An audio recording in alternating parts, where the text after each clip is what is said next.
sorry.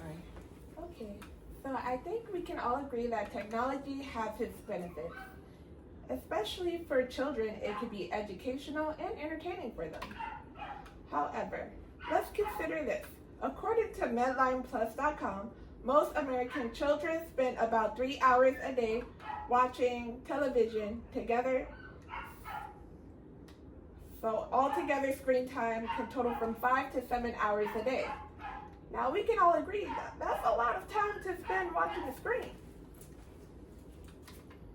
Today I'm going to explain why we should limit children's screen time. So the topics I'm going to cover include what screen time is, how screen time affects children's brains,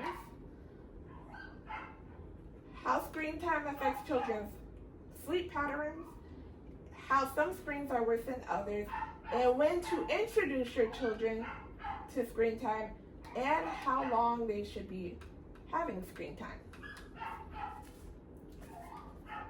According to MedlinePlus.com, screen time is defined as activities done in front of screens such as watching TV, playing video games, or working on a computer. So no energy is required during screen time. There's literally no energy that you need to use. So next, I'm going to explain what screen time actually does to children's brains. Again, according to MedlinePlus.com, and according to a study by the Journal of American Medical Association of Pediatrics, found that screen time may be associated with delayed development in young children. Also, there is data that shows that 1-year-olds that were exposed to more than 4 hours of screen time have delayed communication and problem-solving skills at ages 2 and 4. Additionally, screen time for 1-year-olds was associated with delays in fine motor skills, personal and social motor skills at 2 years old. According to Landmark National Institute of Health, in 2018, children who spent more than 2 hours a day with screen time activities scored lower in thinking and language tests. Children who spend 7 hours a day or more with screen time activities actually have experienced thinning in the brain cortex, which is responsible for critical thinking and learning and reasoning. So next, I'm going to explain how screen time impacts children's sleep. There is a blue light on the screens that can delay your sleep in general because it inhibits melatonin.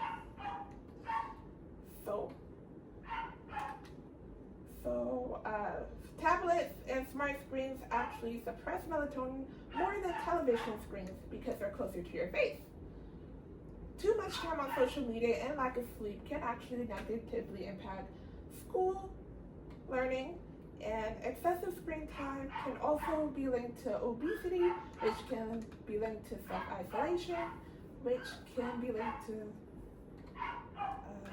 more screen time. Next, I'm going to explain how some screens are worse than others.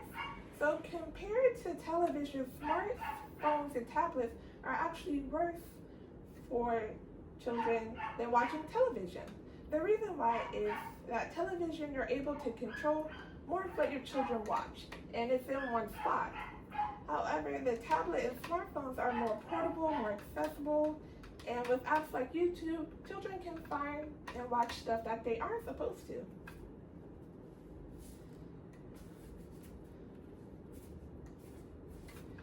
So according to American Academy of Pediatrics, it is recommended that children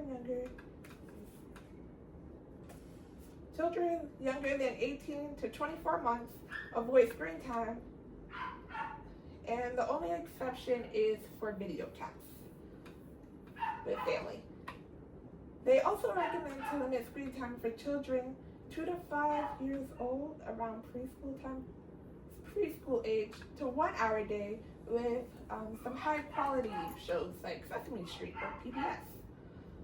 For children 6 to 12-year-olds, they should be timing this on social media so it doesn't affect their sleep or physical activities or their overall health. And for children 12 years of age and older, they should have some media-free time and media-free locations in the home. In conclusion, I want to say that we went over what screen time is, what it does to children's brain, how screen time affects children's sleep patterns, what screens are worse than others, and when to introduce your children to screen time and how long they should be on there. And these are the reasons why I believe that we should limit children's screen time. Thank you. Thank you. It was very informative.